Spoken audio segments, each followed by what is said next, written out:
Hey everyone, how you all doing? So we had so many updates on so many fronts like Redshift, the new Cinema 4D version, a lot of simulation updates, and then the Nexus Insidium just came out. So there's a lot of things to try and not enough time. But today I want to focus when you install a new version of Cinema 4D, what you can do with it and how you can make your own custom layouts and all the little tricks and tips that I use to make my workflow more efficient. So let's get into it. And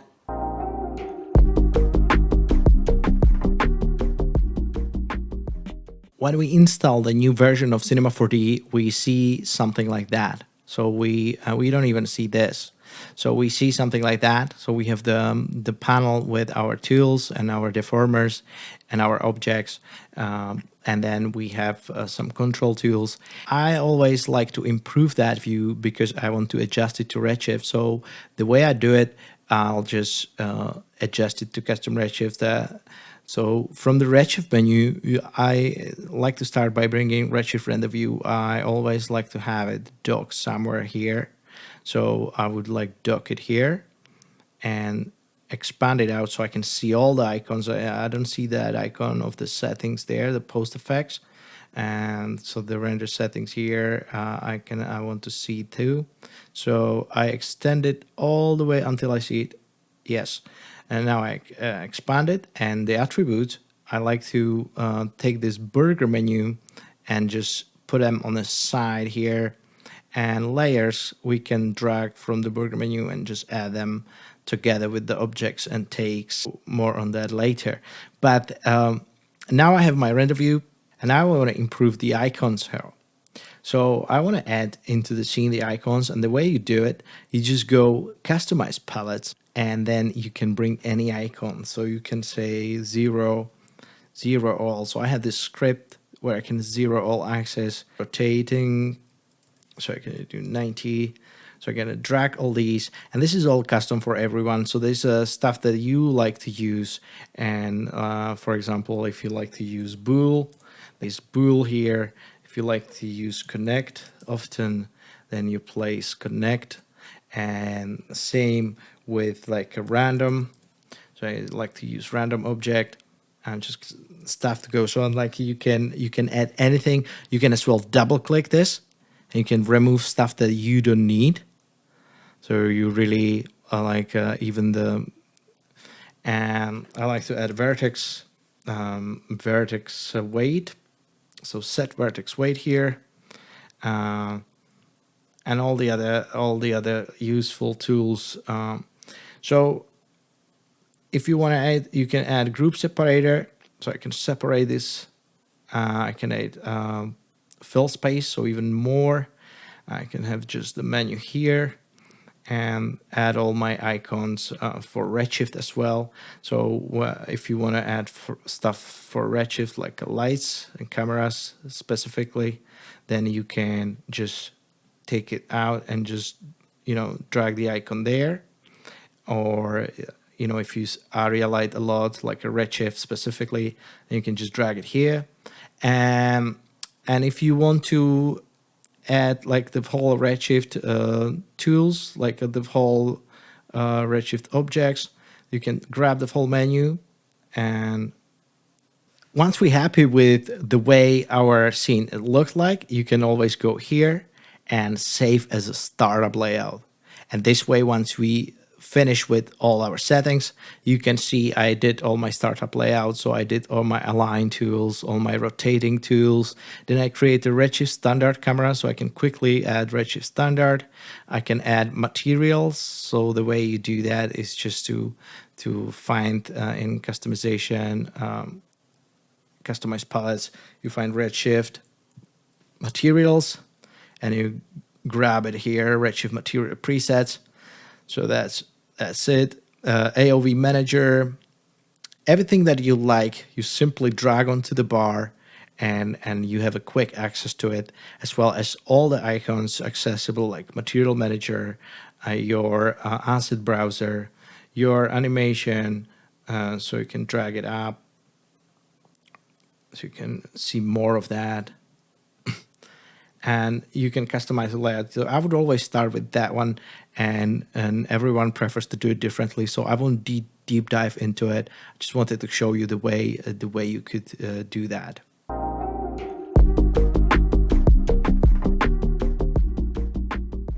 So to improve our workflow and file naming, we can use tokens. And if you go to render settings and then go to save menu, you see the file path for your renders.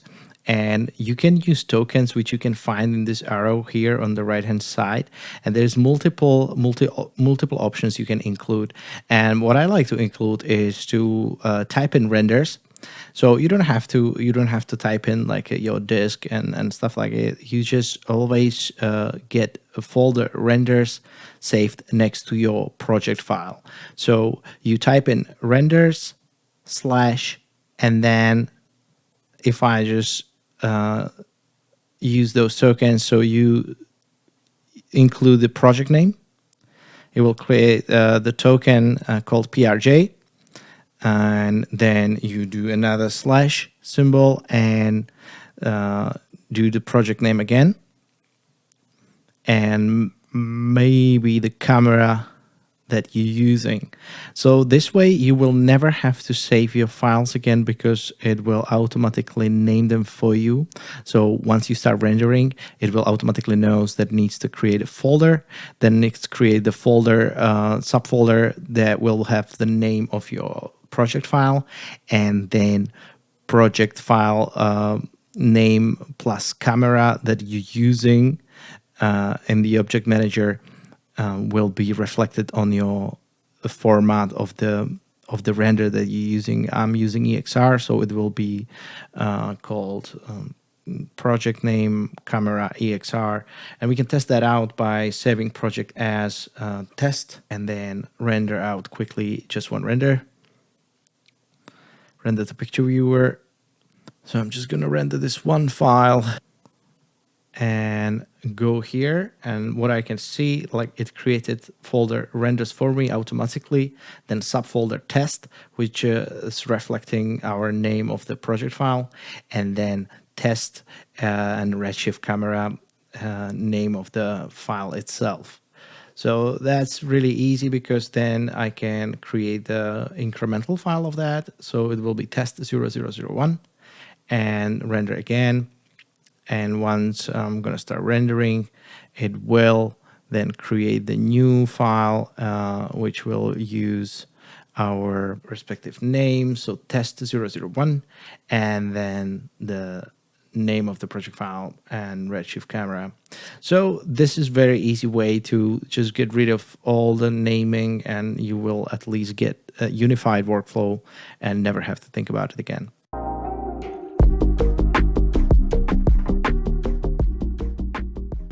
Now let's talk about takes. So imagine you have two products. One of them is red sphere, and the other one is the blue cube.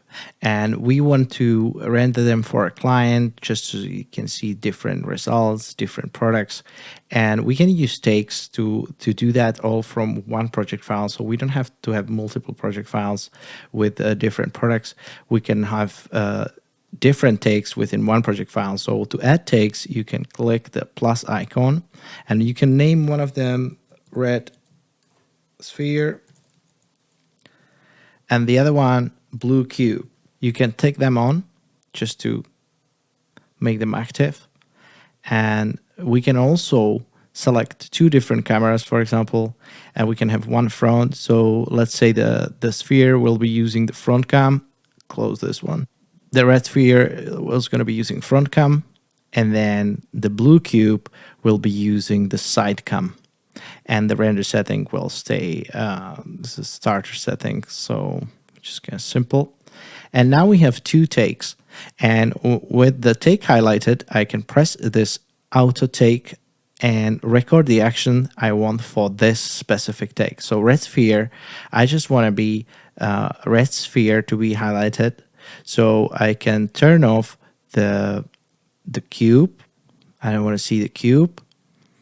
And then I can switch to blue cube. I want to see the red sphere. So, you know, if I turn it off, it's not there.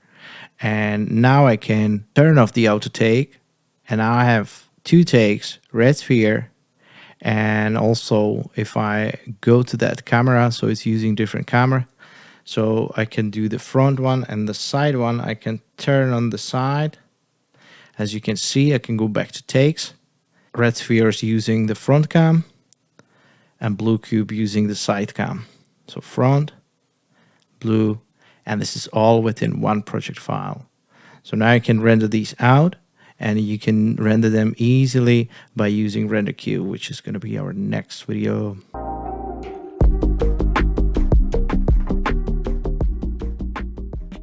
Now, the best way to render out, I find, is to be Render Queue. So whenever we have takes or any project, we can easily send it to Render Queue rather than render from the picture viewer. I usually like to work during the day and then set everything to render during the night. So I'm just going to add this to Render Queue. So I'm going to highlight the take like a red sphere that we just created and add it to Render Queue. So it's going to ask me to save the file. So I'm just going to save it as a test on the desktop. So it's saved there. And now I have it in the Render Queue. And now I'm just going to do the highlight the blue take and go add to Render Queue. And you can see I have 2 renders in the Render Queue that are ready to go. And one of them is using the front camera. The other one is using the side cam. They all use starter render settings. And that's really easy for me. Now I can create another, so I can go to front view. I can create another project file, another cube, set it next to it, and I can then add to Render Queue. I can save it as a incremental, so test 001, and then again I can send it add to Render Queue, and it will add to Render Queue. It will use the blue cube take, and it will use the front cam. So this way I can set multiple renders and just waiting for me in the queue. And once I'm just going to go to sleep or go away from the computer, I'm going to hit start rendering, and they're just going to start rendering in their respective folders.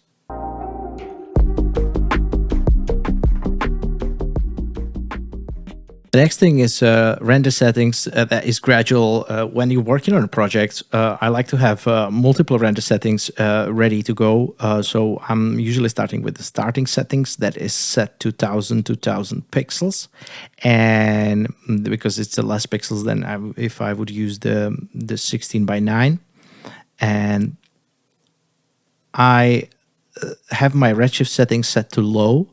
So I can quickly, render anything, and I can just work on my project and get the fast feedback on what am I doing.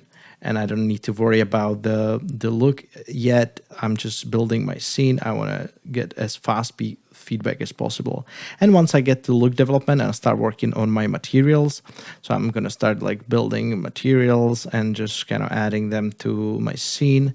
Then I want to switch to a final setting. So it's either 101 and that is set to preset high, or it's a 16:9 set to preset high. So I use presets unless I'm doing something like a glass or some. So I find it to be really fast and easy way. And I think Redshift does a pretty good job at determining what needs to be done in terms of your render settings.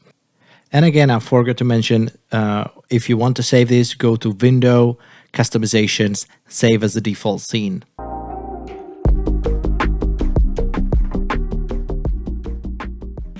Folder structure in our scenes. So whenever I open my new projects, I already have the folder structure there, which helps me save time too.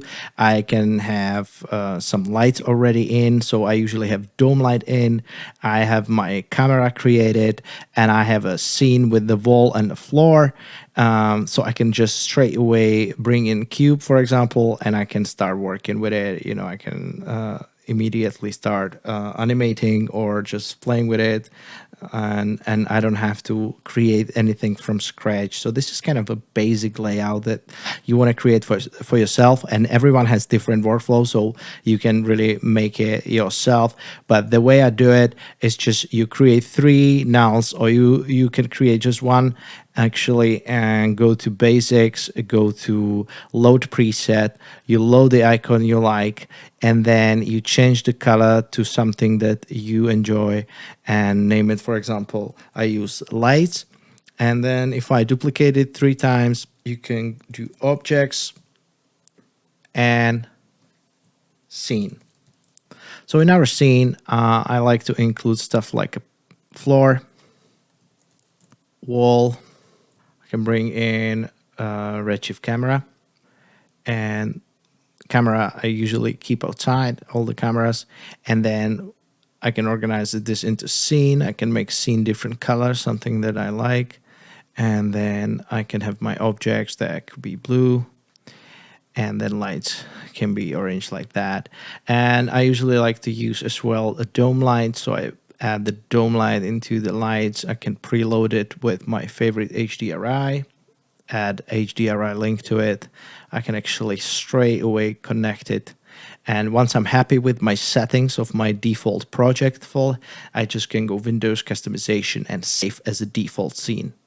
And this way, when I open the project, I can see my settings already. The dome light is there, wall and floor, and into the object, I can add, you know, any hero type. I'm gonna start animating and stuff like that.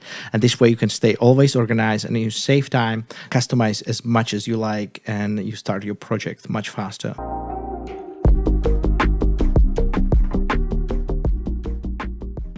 The other useful thing to have is to have shader node, like use node materials for preset. So I can have a button, and normally you would have to go into preferences, and you have to go to Redshift. So in your renderer, you go to Redshift, and you can do node materials for preset on or off. But in here, you can just use the button, and the way you recall it, you go to customize palettes and type in node materials for presets, and you just drag it onto here, and this way you can create new material, and you can see this material is using shader graph. And if I switch it on, then I can go to Redshift and create new material, and this way it's using node graph editor. So you don't have to go into menu again, and you can just keep switching, especially if you're using bridge, and the bridge, it tends to create normal materials, and it doesn't like the node materials, so it prefers the old shader graph. This way you can switch it back on and off as you need.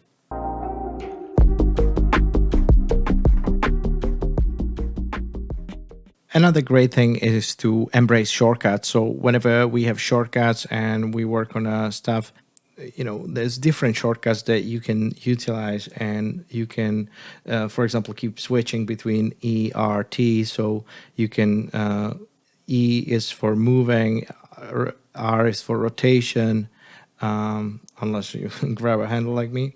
So R is for rotation, and then T is for scale.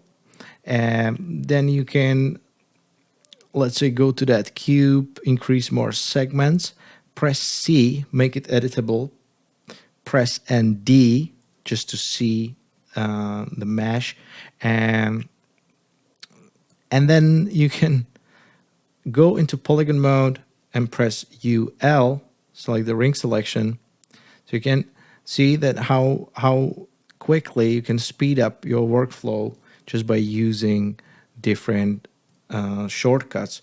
You can press MS. You can just extrude it, or like you can bevel this out, so it can just gonna go like that.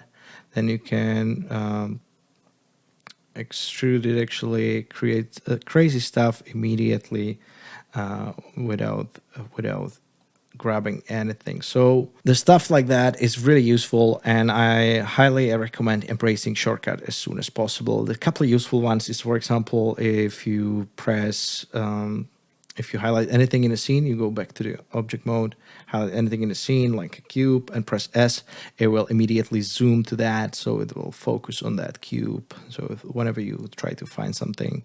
The other one is good one is a J. So you can just keep, you grab your left hand mouse button and you can keep scrubbing on your animation timeline just by holding J. So keep holding J, scrubbing. That's really cool as well. And there's many more like that. So the more you can handle, the better for you.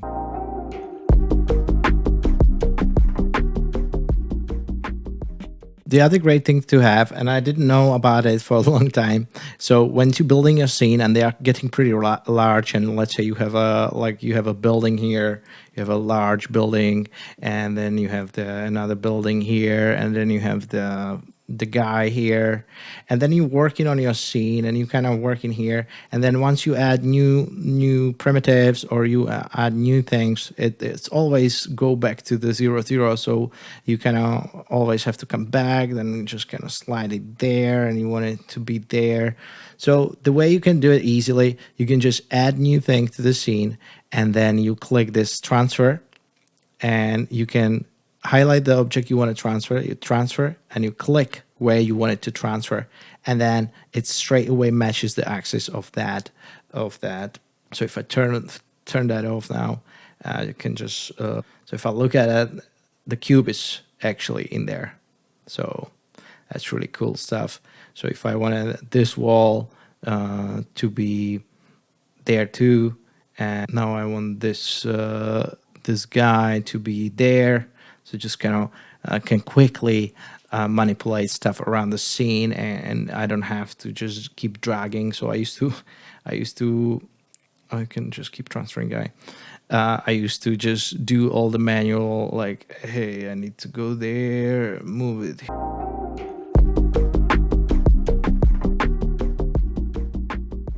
So the last thing I would like to talk about is the placement tools. So whenever we have a cube, for example, and we want to use those placement tools, you find them in here, tools, placement tools.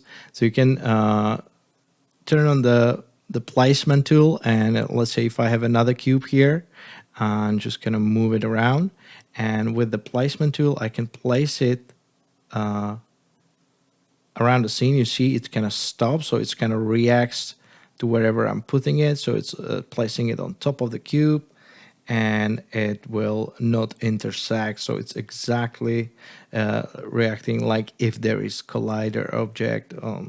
So I can really play with this, and I can stack multiple. The other thing is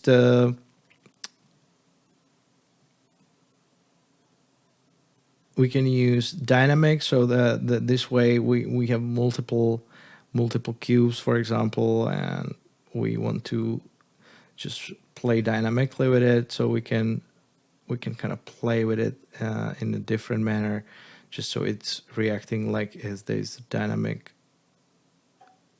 simulation happening. So this way we can get much more realistic placements and faster than we would just do it with the normal axis positioning. And the last one is another tool from the scatter pen. So when we have a object highlighted, we can just paint. We can paint around, so it will actually create scatter object. And so then we press C, and we have multiple instances of that same cube, and then we can just kind of play with it. So I think it was highlighted this one. So if I would then reduce the amount of the size, it would affect all other instances of that object.